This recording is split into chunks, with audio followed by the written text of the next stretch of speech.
আরও একবার রাজ্যে ভোটের দামামা বেজে গিয়েছে। এবারে পঞ্চায়েত নির্বাচনের পালা। পঞ্চায়েত নির্বাচনে সারা রাজ্যে প্রতিদ্বন্দ্বিতা করবে কংগ্রেস, এমনটাই দাবি করলেন ত্রিপুরা প্রদেশ কংগ্রেস সভাপতি আশিস সাহা। পঞ্চায়েত নির্বাচনে সারা রাজ্যে প্রতিদ্বন্দ্বিতা করার লক্ষ্যমাত্রা নিয়ে বামুটিয়া ব্লক কংগ্রেসের উদ্যোগে আয়োজিত এক সাংগঠনিক সভায় দৃঢ়তার সঙ্গে জানিয়েছেন এবারের পঞ্চায়েত নির্বাচনে দ্বিমুখী হাড্ডাহাড্ডি লড়াইয়ের প্রতিদ্বন্দ্বিতায় সামিল হবে কংগ্রেস।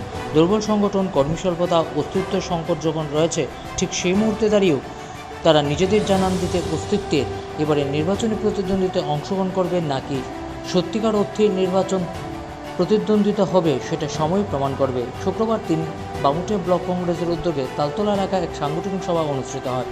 সাংগঠনিক সভায় উপস্থিত ছিলেন ত্রিপুরা প্রদেশ কংগ্রেস সভাপতি আশিস শাহ, ত্রিপুরা প্রদেশ মহিলা কংগ্রেস সভানেত্রী সর্বাণী ঘোষ চক্রবর্তী, গোমতী ও দক্ষিণ জেলা কংগ্রেস সাধারণ সম্পাদক মিলন কর, বামুটিয়া ব্লক কংগ্রেস সভাপতি সুনীল দত্ত সহ একাংশ ব্লকের নেতৃত্বরা। পঞ্চায়েত নির্বাচন নিয়ে একটা সম্ভাব্য দিন বলেছেন এই সময় হতে পারে। পঞ্চায়েত নির্বাচনকে সামনে রেখে আপনাদের কি প্রস্তুতি রয়েছে? আমরা আজকের এই সভাতে সবগুলি ব্লকেই আমাদের দলের তরফ থেকে নির্দেশ প্রদান করা হচ্ছে।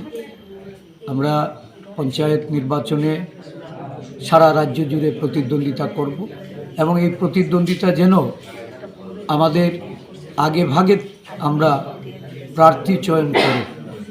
নির্বাচনে প্রতিদ্বন্দ্বিতা করার ক্ষেত্রে আমাদের অধিকাংশ পঞ্চায়েতগুলিকে যেন আমরা সাজিয়ে তুলতে পারি।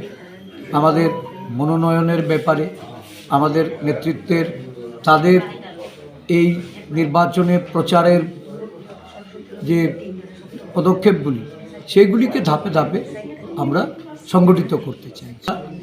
তীব্রভাবে বলা যায় কর্মসংস্থানের অভাব, ব্যাপক কর্মসংস্থানের অভাব। আজকে চা বাগান শ্রমিকরা তারা তাদের ন্যায্য কাজ পায় না, কাজের মূল্য পায় না।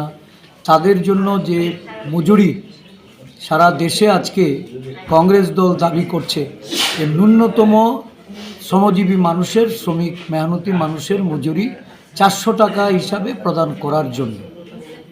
এই রাজ্যেও আমরা দেখেছিলাম সরকার 340 টাকা রেগার শ্রমিকদের এবং চা বাগান শ্রমিকদের মজুরি বৃদ্ধির কথা তারা প্রতিশ্রুতি রেখেছিলেন। We report News Top Link.